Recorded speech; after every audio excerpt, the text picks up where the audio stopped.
नमस्कार good morning. आज जुलाई 22 तारिख सोमवार। आज दिन भरी अनेक बड़ गुरुत्वपूर्ण खबर गुड़िक आसीचे।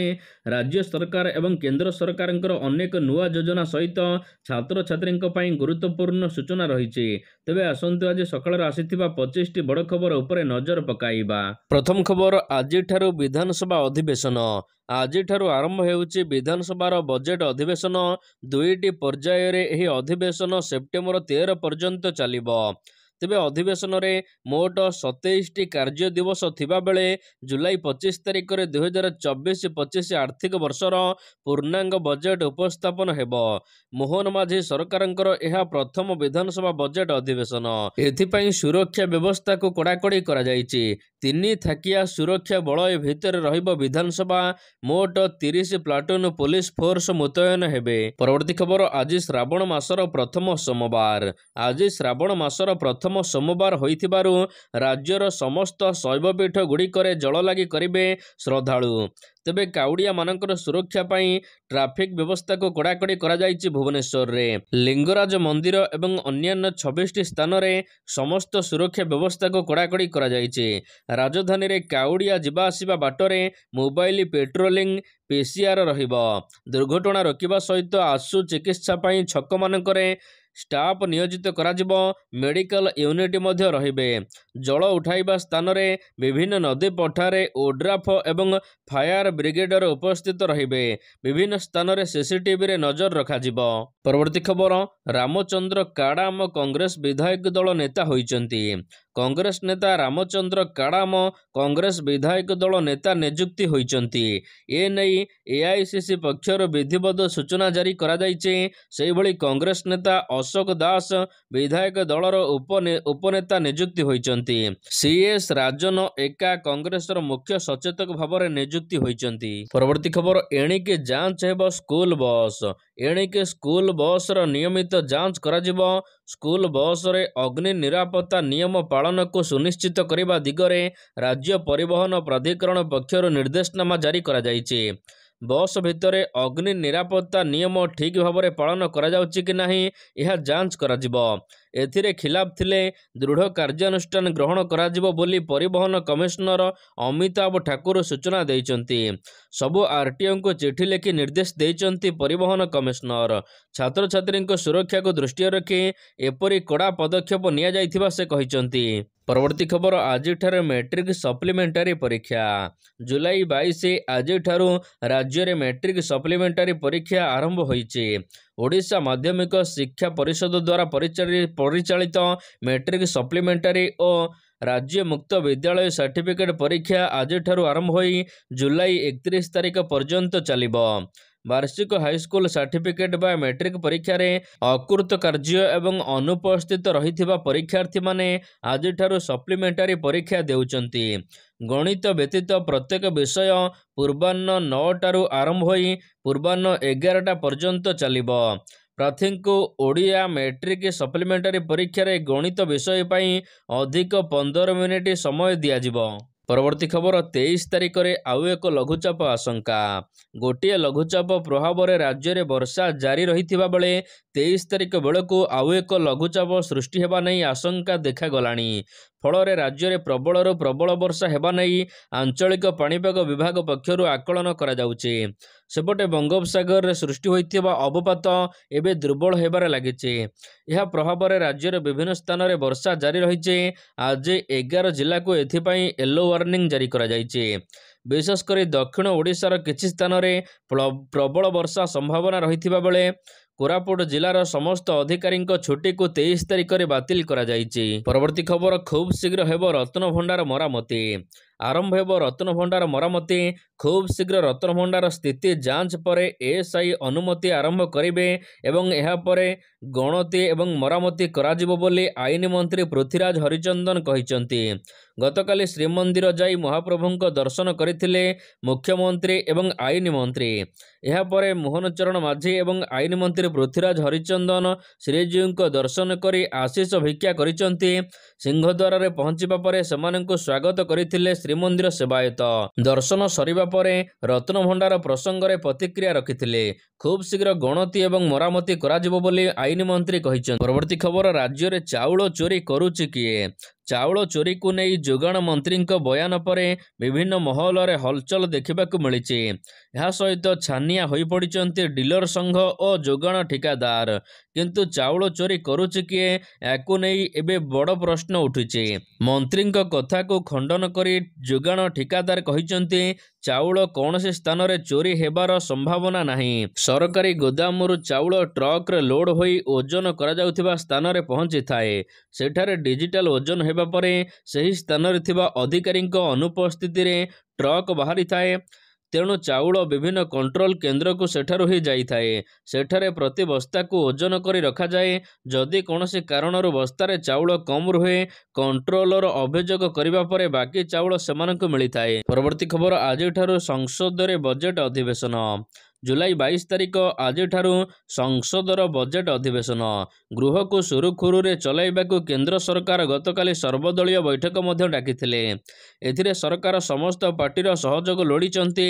ଗୃହରେ ହଙ୍ଗାମା ନ କରି ସବୁ ପ୍ରସଙ୍ଗରେ କିଭଳି ଆଲୋଚନା ହୋଇପାରିବ ଏବଂ ବିଲ୍ ପାସ୍ ହୋଇପାରିବ, ଏନେଇ ଠିକ୍ ସମୟରେ ଆଲୋଚନା କରାଯିବ।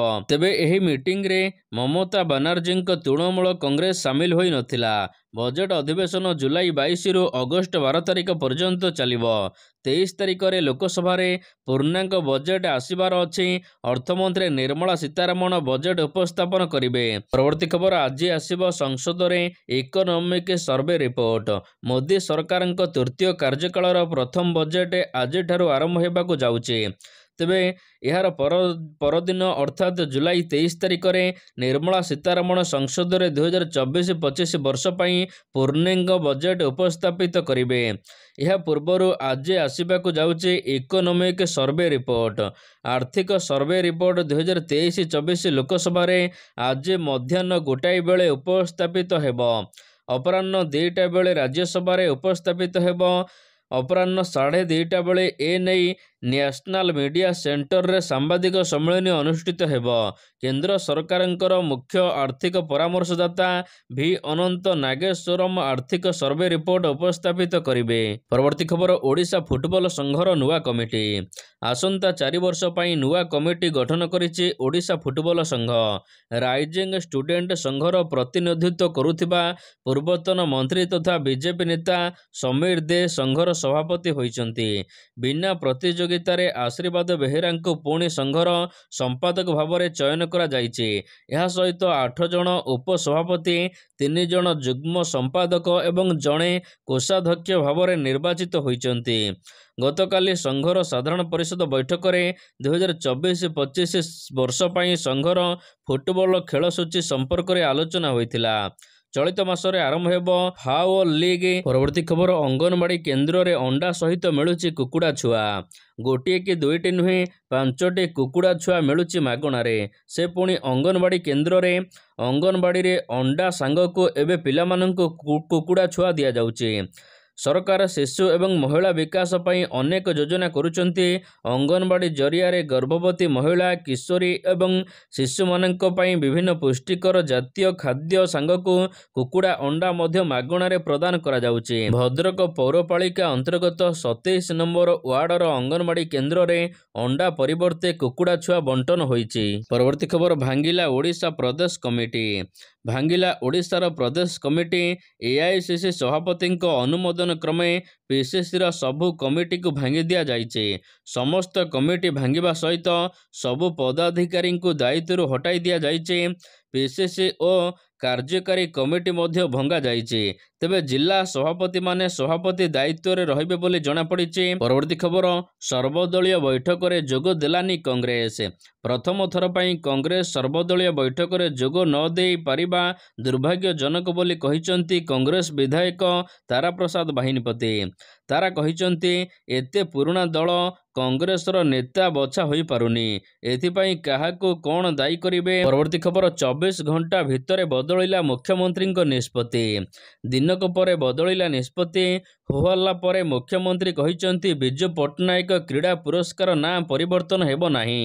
ରାଜ୍ୟ ପାଇଁ ବିଜୁବାବୁଙ୍କ ଅବଦାନ ଅତୁଳନୀୟ, ତେଣୁ ବିଜୁ ପଟ୍ଟନାୟକ କ୍ରୀଡ଼ା ପୁରସ୍କାର ଯେମିତି ଚାଲିଥିଲା ସେମିତି ଚାଲିବ। ସେପଟେ ବିଜେଡି କହିଛି ଓଡ଼ିଆ ଅସ୍ମିତାର କଥା କହୁଥିବା ସରକାର ବିଜୁବାବୁଙ୍କ ଅବଦାନକୁ ଭୁଲିଯିବା କଥା ନୁହେଁ। ସେପଟେ କଂଗ୍ରେସ ବି ସରକାରଙ୍କୁ କରିଛି ସମାଲୋଚନା। ପରବର୍ତ୍ତୀ ଖବର ଖୋଲିଲା ମାଛକୁଣ୍ଡ ଡ୍ୟାମର ଗେଟ୍। ସାରା ରାଜ୍ୟରେ ଜାରି ରହିଛି ଲଗାଣ ବର୍ଷା। କୋରାପୁଟ ଜିଲ୍ଲା ମାଛକୁଣ୍ଡ ଜଳବିଦ୍ୟୁତ ପ୍ରକଳ୍ପର ଡ୍ୟାମକୁ ଖୋଲାଯାଇଛି। ଲଗାଣ ବର୍ଷା ଯୋଗୁଁ ଡ୍ୟାମର ଗୋଟିଏ ଗେଟ୍ ଖୋଲାଯାଇଛି। ଜଳଭଣ୍ଡାରରେ ଜଳସ୍ତର ବଢ଼ି ବିପଦ ସଂକେତ ଛୁଇଁବା ପରେ ଗେଟ୍ ଖୋଲିଛି। ଡ୍ୟାମର 7 ନମ୍ବର ଗେଟ୍ ଖୋଲିବା ସହିତ 2000 କ୍ୟୁସେକ୍ ଜଳ ନିଷ୍କାସନ ହେଉଛି। ଡ୍ୟାମର କ୍ଷମତା 2590 ଘନଫୁଟ ଥିବାବେଳେ ବର୍ତ୍ତମାନ 2598 ଫୁଟ ଜଳସ୍ତର ରହିଛି। ଆଗକୁ ବର୍ଷାର ପରିମାଣ ବଢ଼ିଲେ ଆହୁରି ଗେଟ୍ ଖୋଲାଯିବ ବୋଲି ପ୍ରକଳ୍ପ ଅଧିକାରୀ ସୂଚନା ଦେଇଛନ୍ତି। ପରବର୍ତ୍ତୀ ଖବର ମୋହନ ସରକାରଙ୍କୁ ପୂରିଲା 1 ମାସ। ଓଡ଼ିଆ ଅସ୍ମିତାର ସୁରକ୍ଷା, ଓଡ଼ିଶାର 2 ଗୁଣ ବିକାଶ ପ୍ରତିଶ୍ରୁତି ଦେଇ ରାଜ୍ୟରେ ପ୍ରଥମ ଥର ପାଇଁ ଏକାକୀ ସରକାର ଗଢ଼ିଛି ବିଜେପି। ନିର୍ବାଚନ ବେଳେ ପ୍ରଧାନମନ୍ତ୍ରୀଙ୍କ ଠାରୁ ଆରମ୍ଭ କରି ବିଜେପିର ଶୀର୍ଷ ନେତାମାନେ ଅନେକ ପ୍ରତିଶ୍ରୁତି ଏବଂ ବିକାଶର ପ୍ରତିଶ୍ରୁତି ଦେଇଥିଲେ ଓଡ଼ିଶା ପାଇଁ। ଏହାରି ମଧ୍ୟରେ ସରକାର ଗଠନକୁ ମାସେରୁ ଅଧିକ ସମୟ ପୂରିଥିବା ବେଳେ ଦଳ ନିଜର କିଛି ସ୍ୱତନ୍ତ୍ର ଯୋଜନା କିମ୍ବା ସୁଶାସନର ଖସଡ଼ା ପ୍ରସ୍ତୁତ କରିବା ବଦଳରେ ବିଦାୟୀ ବିଜେଡି ସରକାରଙ୍କର ବିଭିନ୍ନ ଜନ କଲ୍ୟାଣକାରୀ ଯୋଜନା କିମ୍ବା କାର୍ଯ୍ୟକ୍ରମର ନାମ ଏବଂ ରଙ୍ଗ ପରିବର୍ତ୍ତନ ଉପରେ ଅଧିକ ଧ୍ୟାନ ଦେଉଥିବା ନଜର ଆସିଛି। ସେହିପରି ମନ୍ତ୍ରୀମାନଙ୍କର ତୁଣ୍ଡରେ ନିୟନ୍ତ୍ରଣ ରହୁନଥିବା ଜଣାପଡ଼ିଛି। ତେବେ ଏହା ଆଦୌ ଶୁଭଙ୍କର ନୁହେଁ ବୋଲି ବୁଦ୍ଧିଜୀବୀ ମହଲରେ ମତଭେଦ ପ୍ରକାଶ ପାଇଛି। ପରବର୍ତ୍ତୀ ଖବର ଆଜି ବନ୍ଦ ରହିଛି ମୁଖ୍ୟମନ୍ତ୍ରୀଙ୍କ ଅଭିଯୋଗ ଶୁଣାଣି। ମୁଖ୍ୟମନ୍ତ୍ରୀ ମୋହନ ଚରଣ ମାଝୀ ପ୍ରତ୍ୟେକ ସୋମବାର ଦିନ ଭୁବନେଶ୍ୱରରେ ଅଭିଯୋଗ ଶୁଣାଣି କରୁଛନ୍ତି। ତେବେ ଆଜି ଜୁଲାଇ 22 ତାରିଖ ସୋମବାର ଦିନ ଏହା ବନ୍ଦ ଅଛି। ସାଧାରଣ ପ୍ରଶାସନ ଏବଂ ସାଧାରଣ ଅଭିଯୋଗ ବିଭାଗ ପକ୍ଷରୁ ଏହି ସୂଚନା ଦିଆଯାଇଛି। ଆଜିଠାରୁ ବିଧାନସଭା ଅଧିବେଶନ ଆରମ୍ଭ ହେଉଥିବାରୁ ମୁଖ୍ୟମନ୍ତ୍ରୀଙ୍କ ଅଭିଯୋଗ ଶୁଣାଣିକୁ ବନ୍ଦ ରଖାଯାଇଛି। ପରବର୍ତ୍ତୀ ଖବର 15 ବର୍ଷ ପୂରିଥିଲେ ମଧ୍ୟ ବେଦାନ୍ତ ରକ୍ଷା କଲାନି ପ୍ରତିଶ୍ରୁତି। ପୂରଣ ହେଲାନି ପ୍ରତିଶ୍ରୁତି। ସ୍ୱପ୍ନ ପାଲଟିଛି 100 ଶଯ୍ୟା ବିଶିଷ୍ଟ ଡାକ୍ତରଖାନା। ମେଡିକାଲ ପ୍ରତିଷ୍ଠା ଘୋଷଣାର 14ରୁ 15 ବର୍ଷ ବିତିଗଲାଣି, ହେଲେ ହୋଇପାରିଲା ନାହିଁ ଚିକିତ୍ସାଳୟ। ଝାରସୁଗୁଡ଼ା ଭୁର୍କାମୁଣ୍ଡାରେ ବେଦାନ୍ତ କୋଟି କୋଟି ଟଙ୍କା ଲାଭ କରୁଥିବା ବେଳେ ବେଦାନ୍ତ ଝାରସୁଗୁଡ଼ାବାସୀଙ୍କୁ ଦେଇଥିବା ପ୍ରତିଶ୍ରୁତି ଏପର୍ଯ୍ୟନ୍ତ ପୂରଣ କରିନି। ବେଦାନ୍ତ ପକ୍ଷରୁ ଝାରସୁଗୁଡ଼ାବାସୀଙ୍କୁ 100 ଶଯ୍ୟା ବିଶିଷ୍ଟ ହସ୍ପିଟାଲ କରିବାର ପ୍ରତିଶ୍ରୁତି ଦିଆଯାଇଥିଲା, ହେଲେ ଘୋଷଣାର 15 ବର୍ଷ ପରେ ମଧ୍ୟ ପୂରଣ ହୋଇନି ପ୍ରତିଶ୍ରୁତି। ପରବର୍ତ୍ତୀ ଖବର ଅଲିମ୍ପିକ୍ ଆଥଲେଟଙ୍କୁ ମିଳିବ 5 ଲକ୍ଷ ଟଙ୍କା। ଜୁଲାଇ 26ରୁ ଫ୍ରାନ୍ସର ରାଜଧାନୀ ପ୍ୟାରିସରେ ଆରମ୍ଭ ହେବାକୁ ଯାଉଛି ଅଲିମ୍ପିକ୍ 2024। ତେବେ ପ୍ୟାରିସ ଅଲିମ୍ପିକ୍ରେ ଭାରତର ପ୍ରତିନିଧିତ୍ୱ କରୁଥିବା ରାଜ୍ୟର ସମସ୍ତ 9 ଜଣ ଆଥଲେଟଙ୍କୁ ପ୍ରତ୍ୟେକଙ୍କୁ 5 ଲକ୍ଷ ଟଙ୍କା ଆର୍ଥିକ ସହାୟତା ପ୍ରଦାନ ପ୍ରସ୍ତାବକୁ ଅନୁମୋଦନ କରିଛନ୍ତି କର୍ଣ୍ଣାଟକ ମୁଖ୍ୟମନ୍ତ୍ରୀ ସିଦ୍ଧିରମୟା।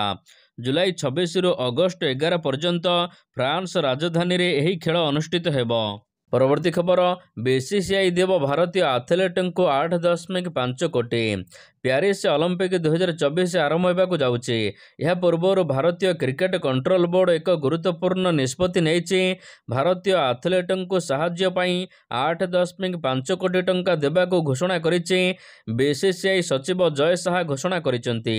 ବିସିସିଆଇ ଏହି ରାଶି ଭାରତୀୟ ଅଲିମ୍ପିକ୍ ସଂଘକୁ ପ୍ରଦାନ କରିବ। ଜୟ ଶାହା ରବିବାର ଦିନ ସାମାଜିକ ଗଣମାଧ୍ୟମରେ ଏନେଇ ସୂଚନା ଦେଇଛନ୍ତି। ପରବର୍ତ୍ତୀ ଖବର ଚିନ୍ତା ବଢ଼ାଇଲାଣି ନିପା ଭାଇରସ। କେରଳର ମାଲପୁରମରେ ନିପା ଭାଇରସରେ ଜଣେ 14 ବର୍ଷର ବାଳକର ମୃତ୍ୟୁ ଘଟିଛି।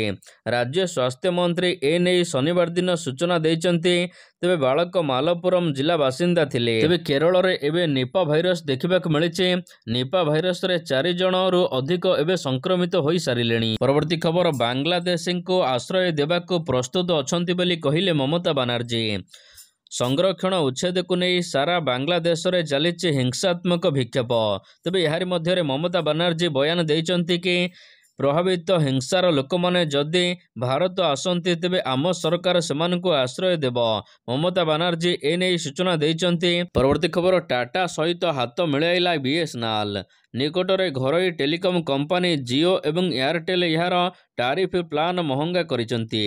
କମ୍ପାନୀ ଏହାର ଟାରିଫ୍ ପ୍ଲାନ୍ 11ରୁ 15% ବୃଦ୍ଧି କରିଛନ୍ତି। ଫଳରେ ୟୁଜର୍ସମାନେ ଏନେଇ ଅସନ୍ତୋଷ ବ୍ୟକ୍ତ କରିଛନ୍ତି। ଏଭଳି ସ୍ଥିତିରେ ବିଏସ୍ଏନ୍ଏଲ୍ ଲୋକଙ୍କ ପାଇଁ ଏବେ ସଞ୍ଜୀବନୀ ସାବ୍ୟସ୍ତ ହେଉଛି। ଘରୋଇ କମ୍ପାନୀ ରିଲାଏନ୍ସ ଜିଓ, ଏୟାରଟେଲ୍, ଭୋଡାଫୋନ୍କୁ ଟକ୍କର ଦେବାକୁ ଏବେ ବିଏସ୍ଏନ୍ଏଲ୍ ଦ୍ରୁତ ଗତିରେ ବୃଦ୍ଧି ପାଇବାରେ ଲାଗିଛି। ତେବେ ବିଏସ୍ଏନ୍ଏଲ୍ ସହିତ ଏବେ ଯୋଡ଼ି ହୋଇଛି ଟାଟା କମ୍ପାନୀ। ଟାଟା ଏବଂ ବିଏସ୍ଏନ୍ଏଲ୍ ମଧ୍ୟରେ 15,000 କୋଟି ଟଙ୍କାର ଡିଲ୍ ହୋଇଥିବା ଜଣାପଡ଼ିଛି। ପରବର୍ତ୍ତୀ ଖବର, ସେମିଫାଇନାଲରେ ଭାରତ। ଏସିଆ କପ୍ ଟୁର୍ଣ୍ଣାମେଣ୍ଟରେ ବିଶାଳ ବିଜୟ ସହିତ ସେମିଫାଇନାଲରେ ପ୍ରବେଶ କରିଛି ଟିମ୍ ଇଣ୍ଡିଆ। ପାକିସ୍ତାନ ପରେ ୟୁଏଇକୁ ପରାସ୍ତ କରିଛି ସେମିଫାଇନାଲର ଟିକେଟ୍ ହାସଲ କରିଛି ଭାରତ।